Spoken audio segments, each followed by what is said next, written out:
Hello, beautiful people. I hope you guys are having a great day because whenever you're listening, you're over here with Give It to the People. I'm Chisa Penix Brown, and I am the chief curator of Give It to the People, which is a mental wealth company that is designed to help you get your mind right and your money right. And so we do this wonderful live stream podcast that enables us to be able to highlight women-owned and BIPOC businesses. And BIPOC is Black, Indigenous, and people of color. This is one of those ways to kind of shine a light on those businesses that you might not know, but that you need to know. And so it doesn't matter if you're in the US, it doesn't matter which state you're in, you could be out of the country, just depending on whoever we're going to have that we're interviewing on any given day. But today I have a special guest. Pam Foley is going to be on with us. And so I'm going to let her tell you about her great company. And we're going to get into some things. So this is one that is a little bit women centric, but guess what? You love us anyway. So it really doesn't matter because business advice that's great is business advice that's great. So without further ado, Pam, how are you today? I am great. Thanks for having me, Chisa. I'm super excited to be here. Yes. Okay. So tell them about AOU Creative. Sure. Yeah. AOU Creative Group was founded in 2014, and we are a women-owned business focused content agency. We really do brand management. So it's everything brand management. We do content, SEO, social media management, and reputation management with the goal of building visibility online for our clients. Yes, and it's always somebody that is continually asking me, do you know somebody that specializes in SEO? And somebody just asked me last week. And a lot of times what happens is I see people that do different parts of things, but SEO is not a main component of what they do. So can you give people a little bit of understanding about SEO and why it's so important? Sure, absolutely. It is fundamental to visibility online, and it's becoming more important all the time, especially as AI has come into the forefront and more content's being created and people are just drowning in content. You have to be seen. And the way to be seen is SEO, which stands for search engine optimization. I'm a huge believer in organic SEO, which means that you're doing it without paying for ads. And it's important because there's a crazy number that's over 90%, that 90% of people will never leave the first page of Google search results when you search. So if you're not on that first page, you are not being seen and you're losing business and you're leaving money on the table. So people who don't take SEO seriously are starting, it's like having a car without a steering wheel. It just doesn't make sense. Oh, I love that analogy. I really, really do, because I was explaining some things to a friend of mine last week. And he was just like, well, I put all of the stuff inside the website. And so I'm like, it's a difference between some of that metadata, but it's also a difference in between what you're actually saying on the website. And I've looked at some people and I'm like, you don't even have a lot of content written on the site. I think people feel like the visuals are going to just pull everybody in. But, from what you're saying, we need those words to also pull that. And can you talk to even when they put the images on there, something like the alt images, so that this way that pulls into it, just so people have an understanding of that? Sure, absolutely. So I wish that websites were a one and done, that you could just make it and make it beautiful and people would come. But that's just not the case. I mean, there are trillions of websites out there, and your website has to stand out. And the only way it's going to stand out is if people are driven to it. So you're absolutely right. Alt images are one of the tools that are part of SEO. So an alt image is essentially the information that you give to a search engine behind the scenes that tells the search engine what an image is about. It has to be on every image that is on your website. Every image has to be compressed. People have heard of keywords and key phrases, and a lot of times they think that's all that SEO is, and it's definitely part of it, but it is not all that it is. And there's really just a pretty technical strategy that happens to make sure that your content and your website is attractive and readable for a machine reader, right? Google, Bing, those kind of things. Yeah. And attractive and interesting to a human reader. And it's that puzzle together that's going to get you seen and convert online. And SEO is just one piece of that puzzle, but it's a huge piece. Yeah. Now with women-owned businesses, I know we want to make everything pretty, right? I love a good picture. Anybody that knows me knows I love a good picture, because I think that that's the first thing that people see. And for me, I always look at the energy that's given out with a brand, right? And so, you could be real corporate, you could be a little bohemian, you could be like, my stuff is always bright and vibrant. What do you think is really like a problem that is stopping women from being visible online? Because a lot of times I think, it could be they don't want to do too much, or they feel like they've done just enough. But what is your take on that? I think the biggest couple of things. I think the first thing is a lot of women, especially women over 40, right? Mm-hmm. You grew up in a time that you were kind of being seen and not heard. Mm-hmm. And you don't want to be salesy, and you don't want to be braggy. Mm-hmm. You don't want to put yourself out there because you think it's too much, because you've been told it's too much. Mm-hmm. That's really hard for people to get over, women especially. And I think even women of color, even more, right? Mm-hmm. Because you got even more of those messages. Mm-hmm. And then I think that there's that. And then I think the value of branding is really hard sometimes for people early in business, and women especially, because everything you just mentioned, right? The colors that you put out, the words that you write, that's a story that you're telling. And it's hard to tell your story sometimes. Mm-hmm. And it's just getting over that fear, the fear of being seen. And women have a hard time with that.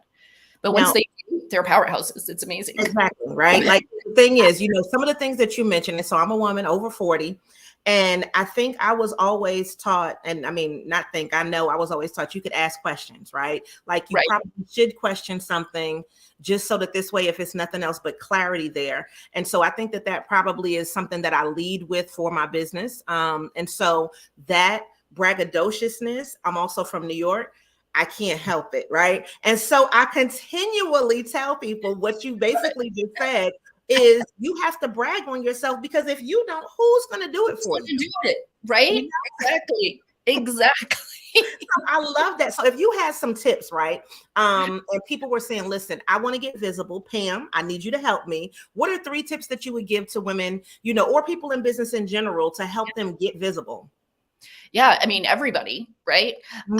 I think the first ones would be get serious about SEO, because you need to be found by the search engines. And what that means is get serious about adding content. So it's not a one and done on your website, and you have to do what's in the back end, do what you can afford to do. I think I'd get serious about a strategy on SEO, on social media. So you don't have to post every day, but you do have to post consistently. So choose a cadence you can keep up with and do it. And then even more importantly, engage. That would be my third tip.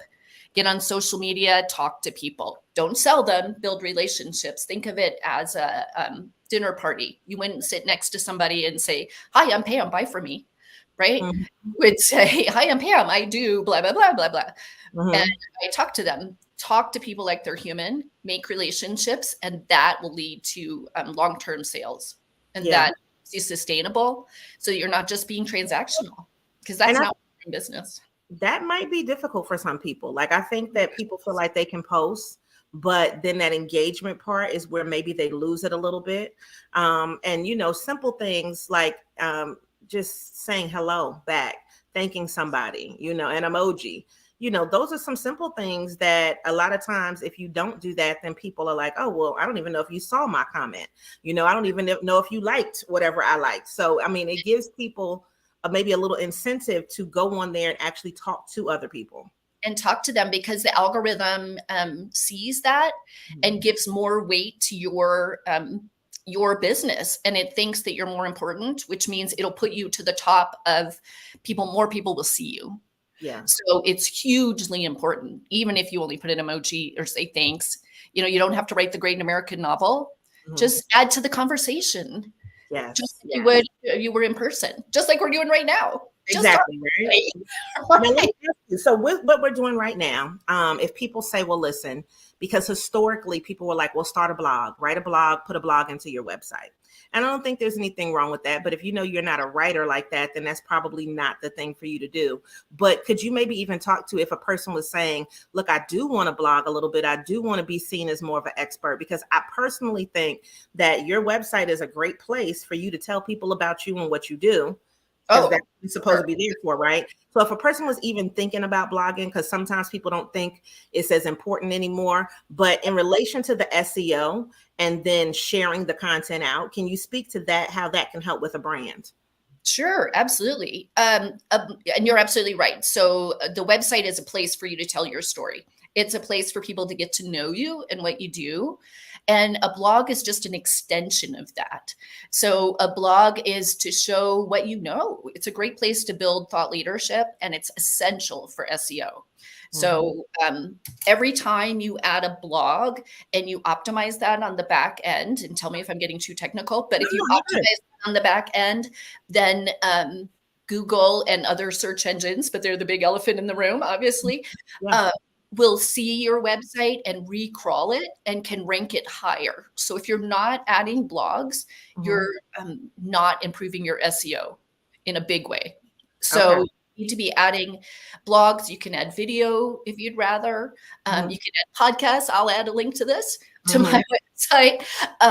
You can add all of it, because then you're getting links. And that's, again, everything that you're doing with SEO, including blogs, is all about getting the attention of the machine reader. Yes. And the human reader too, but you want to get ranked by the machine so the humans see you. Okay. All right. And I love the way that you explained it. Yeah, no, that was a good way to explain it, because I think sometimes people feel like, oh, it's a nuisance. And I do understand that, it is time consuming if you're going to do it. But I think now that we have all of this AI technology, it can make at least the thought process faster. It can give you some great ideas for the content that you want to go in there. And so I use it a lot to come up with some new ideas. Like I just was writing a press release this morning, and I was like, okay, well, this is the title I came up with, but can you give me some alternates? And I chose one of the ones that it chose because I felt like, it was a little bit more succinct. It made sense. And, the thing is, I think that for me, AI is here to help us to be a little bit smarter, but but at the same time, hopefully, I think the succinctness of it sometimes, because sometimes you want it to be concise, other times it's just writing way too much, can make us just think better too. Like if we actually thought in that pattern. So what has your experience been since AI has come into the realm in such a big way this year with helping people build their brands over at AOU Creative Group? We integrate AI. I think AI is here to stay, and AI is important. It's sort of a yes and a scary no, right? So we use AI for blog ideas. It's great for headers. People are thinking about writing. So every blog you write should be broken into sections, and those are called headers. And when you do that, AI will lay that out for you quite succinctly. And you can write from that. The cautionary tale, and I'm a former attorney, right? So I talk about the lawyer stuff a lot, but cautionary tale, you can't just put in and say, write a blog in AI. There was an attorney who did that and did it with a legal brief, asked AI to write it out and turned it into the court. Turned out that AI had made up all the facts and made up all the cases. And that attorney's actually up for disbarment, which means their career's over. So when you're using AI, use it cautionarily, which is not even a word. No, I like it. Let's make it a word. It's a word. It's a word today. Cautionarily. Because I think you just need to make sure the facts are right, and that it's well written, and it's a partnership that I see AI as, not a takeover. So don't use it only to write your blogs, but if you want to use it as an assistant, I say do it all day long. Yeah, well, I think that attorney should have known better, and so I'm familiar with that story, and I'm just like, so you really read this and you didn't find anything wrong with it? And so like I've seen stuff where I'm just like, that's a little bit off, And so it gives me the idea of, okay, well, let me tell you what I want you to write. Let me look at this from this perspective. Does this make sense from my audience? And so some things are a little extra. Some things it is completely making up. And I'm like, okay, well, replace this with that. And I find that it can be very useful, especially speed. But I like the idea part of it. So for me, I mean, that's one of the things we teach a class on, how to use AI for business, because it's changing, right? It's changing so rapidly that something that was great yesterday is 10 new ones. Yeah, it's coming out all the time. And teaching people is amazing to sort of prompt skills. Because if you're good at prompts, then it's really going to be a nice partner for you. Yes.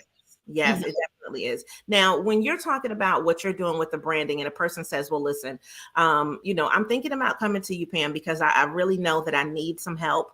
Why do you focus on women over 40? Because I always think it's important to look at who the person really wants to attract. And what is that attraction to women over 40 for you? Women over 40 are actually statistically, well, people over 40 generally are statistically most likely to be successful as entrepreneurs, and which I think is amazing. But I think it's because we have the life experience, right? You've worked, you aren't just guessing at this. So I think that's important. And I just think that women are underrepresented in business, and they're underfunded. They don't know how to be visible. And people over 40 are frankly afraid of being visible online because they think that they don't belong. You have to be 20, you have to be on TikTok, all the things. And it's just not true. And so helping people get there is just this huge mission for me. I get all excited about it because I just think there's so much opportunity and so much money to be made in an online world, and showing people how to do it is important. So we do everything from done with you to done for you, because there are people at every stage of business who need our help, and it's important to do that. Now, what do you like better? Do you like taking control and just saying, listen, just give me the reins. Let us just put together this marvelous, wonderful thing for you. And then let us just rock out. Or do you like you know what? I want to be a little hands-on. So show me how to do this or guide me this way and let me just kind of take it over. What's your preference? Oh, that's a hard one. I wouldn't have been an attorney if I didn't have control issues. So, okay. So I like I like taking it over, because then we're managing the whole brand, right? And we take it off someone's plate. We save them time and money doing that.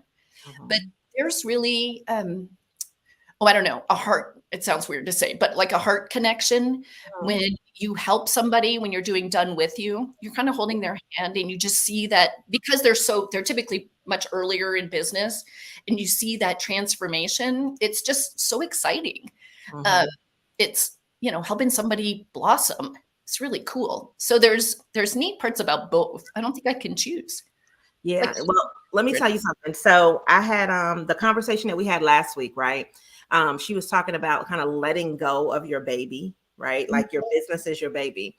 And that, I think that relinquishing that power of being in control, like that's one of the things that I think, as far as helping people with their brand, my husband, he's always the one that's just like, well, you don't have to teach everybody everything. He's just like, just do the stuff, just do what they pay you. But I'm like, but isn't it better if they learn how and why? And he's just like, are they paying you to learn how and why? And I'm like, okay, well, not necessarily, but I just feel like an educated customer, to me, that empowerment is an important factor in things. And I've had some customers or clients, however you want to say it, who really didn't know a lot of the behind the scenes and just think that things are supposed to poof and be magic. And they don't understand how it's not just going to do that overnight. And that even as great as the branding is, as wonderful as it looks, there's still work to be done on your part, right? So it's kind of one of those things where, when you say, okay, DIY it, it's like, okay, well, we'll get you to this point. And then you see them start to go awry, right? Like, it's like, what are you doing? Like, look at all of the great stuff I created. So I don't know. I love the idea of for me now, just let me do it, because it just seems like you just are a lot more seamless when that happens, so. Yes. And that's true. Yeah. If people just hand it to us, then we truly can make magical results. Yeah. But I think an educated customer, I agree with you. I think they're better customers when you help them understand, and they're more collaborative, and truly in my business, when people collaborate with us, I mean, it's just incredible what we can get done. When we have people who just don't want to participate in their own marketing, it's hard. Yeah. I mean, it really is like trying a legal case where you have a client that doesn't want to be involved, and it's next to impossible. And so I try to only work with people who want to be collaborative. because Mhm. we're a team. We can really help you, but only, what is that movie where he says, help me help you? It's like, Mhm. it really is. And that's And exactly it. yeah, to do that. They Yeah. do. I agree with you. Now, I would be remiss if I did not ask you, because you dropped it, right? And you said that I was a lawyer previously. I don't think you ever stopped being a lawyer if you're a lawyer, right? But No, probably not. what made you transition from law to say that I'm going to help people with branding? Because I think sometimes when people go from these careers that people always look at as, oh, so prestigious, and you spend all of this time and all of this money to acquire this particular skill set, right? And then it's like, you know what? I'm going to put that in the trash for right now. And not saying trash, but like I'm going to throw that whole career away because I'm going to start something totally different. And I could go back to that if I wanted to. But what, and I've seen doctors that do it too, right? So it's people that have just matriculated all of the education, they know all of the things, and then they're like, you know what, I'm going to do something else. So what made you transition from law to doing this whole marketing and branding thing? Well, I was in marketing before I went to law school. Okay. And then, really, I left the practice of law. So I went out on my own and opened up my own law firm after a Me Too issue. I got laid off from a firm for not sleeping with the managing partner, which was super fun. And opened up my own practice and built it to 3 locations, dozens of divorces, people working for me, lots of financial success. Uh-huh. But it was a family law practice, so I did divorces, and I wasn't a personal success. So I wasn't the parent that I wanted to be. I wasn't the spouse that I wanted to be. I wasn't interacting in the world the way I wanted to. Okay. And the money wasn't worth it. I was giving up too much. I lost time with my kids I couldn't get back. And it just wasn't worth it. Yeah. So I made a personal decision that it was time to leave, and left the practice of law in 2012. Okay. A few marketing people who also work with lawyers who actually was a practicing attorney and built a law firm. Like, I've been there and I've done it. I know what they're going through. But I just couldn't be that person anymore. Yeah. And ended up actually started writing blogs for attorneys, and was writing 40 blogs a week, which is insane. Yes, For it is. attorneys, it was nuts, and realized that wasn't sustainable, and opened up this business in 2014. Oh my goodness. Right. But now I'm so much happier. I get to spend time with family and work out and do all the things and not go to court and divorce people. And it's a good place to be. No, that's good. And that's the mental wealth part of it. And I'm very glad that you shared that with us from a perspective of, listen, yeah, I mean, we had all of the financial things, but I wasn't personally being fulfilled. And I would imagine that you probably saw a whole lot with divorces, right? And so. Yes. And everyone's always up here emotionally. Yeah. And it's just a lot. And it turns you into, at least for me and my staff, it was turning us into people we didn't want to be in the world. Like super cynical, super just, you're surrounded by anger a lot. And while you're helping people, you're still surrounded by anger a lot. And I didn't want to be there. No, and marketing's happy, right? Like, so, you get to just make something pretty, send it out, and then, I love it, right? Like, it's a different energy and a totally different feel. Yeah. Yes, but you're right. I do have a doctorate in the law and spent a lot of time doing that. And it sure makes you a good storyteller, because you're in front of a judge and told a story to win a case. And that's a whole different way to learn marketing. Yeah. And, it's made me good at what I do now, which I'm very appreciative of. Well, that's good. That is really excellent. Now, you also have a book. So how has your book helped you, like, in your fields? I've actually written a few. I have one on Amazon right now called How to Make Money Online, writing ebooks, which is pretty funny. It's a very SEO title. And I like writing books and being Amazon bestseller just because it builds credibility. Yep. And it's fun. Yeah, it's actually Make Money Online Selling Ebooks. I've blurred, so you probably can't see it. Okay. I can see it. Well, it's in and out, but yes. But yeah.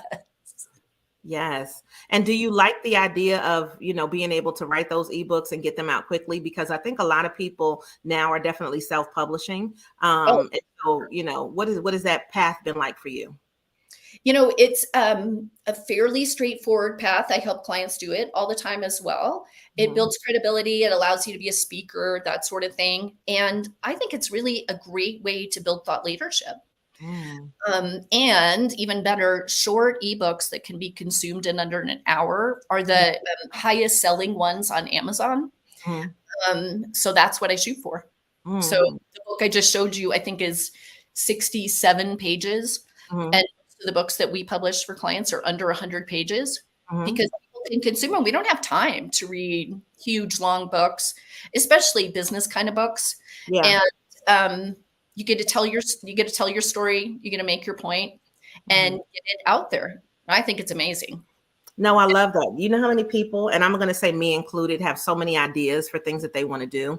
And then it's just like what I like to call it cheeks in the seat. You got to put those cheeks in the seat It's true. and get to that computer and start typing and then put it out there. And I love what you said with the thought process of doing it, reading it in under an hour, because then that means, we're not trying to solve all of the problems of the world. We're trying to solve this one problem in this one book, and then Exactly. once you get done, it's done. And so I think that that's a good lesson for us to kind of take away from that, because sometimes we want to just do so much, and maybe people really only need this one little thing. So let me ask you about this new thing that's of course on social media, threads. So Oh, have you gotten on threads yet? Because I have. Twitter I is over there looking really sad right now. What's your thoughts about threads and how you're using it in your business and to help your clients too? Threads is so new that we haven't launched any strategies for clients yet. Okay. I'm on Threads. What I think is interesting about Threads so far is it's much more organic than any other social media. I doubt it will stay that way. But right now, it's not real algorithm driven.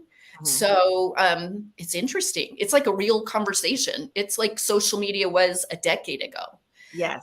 And we'll see how long that lasts. Oh, they'll But find a way to mess it up though. You know that, right? oh, yeah, by like next week. Yeah. But this week, it's very organic and it's kind of fun to play in. But we really believe that for most clients, it's two platforms that we put people on, and we want them to be masters of those two. Okay. So we haven't spread people to Threads yet because it's not a proven space. Mhm. If somebody's a professional, typically we lean into LinkedIn, and maybe Threads will replace Twitter there. We just don't know yet. Yeah. If somebody is kind of an Instagram, Facebook kind of business, then we put them there. But we Mhm. want to be masters of a domain before Mhm. we spread people too thin. Okay. And that So we're makes not sense. ready to jump into Threads yet. Okay. Yeah. Okay. But for you, you've been playing around with it. And I think that, Yeah. whenever you're the marketer, you're the person in charge of other people's campaigns, you got to play around with stuff to see how it works. So we are rounding up to the end of our interview, and I want you to leave our guests with some type of motivational phrase or word or some tip that they can use whenever they are talking about doing some branding with their business, making that change, being visible. Give us something. So Jeff Bezos says that branding is what people say about you when you're not in the room. And that's what you should think about in your brand. It's the story that you tell, the reputation that you build, and the relationships that you grow. That's your brand. It's everything you say, it's everything you write, and everything you put online. So whenever you're engaging at all, you are branding, whether you think you are or not. So think Mhm. about what you're saying. And I really could agree with that more. And I think that, when people are, looking for somebody to hire, they have to take those things into consideration also. Look at Mhm. that company and see what that company is doing, because that's some of the things that they'll maybe help you do. So I love everything that you gave us today, because it was a lot of good little tidbits that we could kind of take back, and then we can adjust our own way of doing things for our businesses. And so if people want to find you online, tell them where they can find you at. So you can find me on LinkedIn at Pam Parker Foley JD. You can find us at AOU Creative Group or at our website at aoucreative.com. And we are happy to help with done for you and done with you. Yes. All right. Well, thank you so much for being on today, Pam. This was a great little conversation to get our week started and to give us some things to think about. And I think I also have a to-do list too. There was some of the things that's like, you know what, go back and fix that. Go back and do that. So thank you so much for being a part of Give It to the People Live.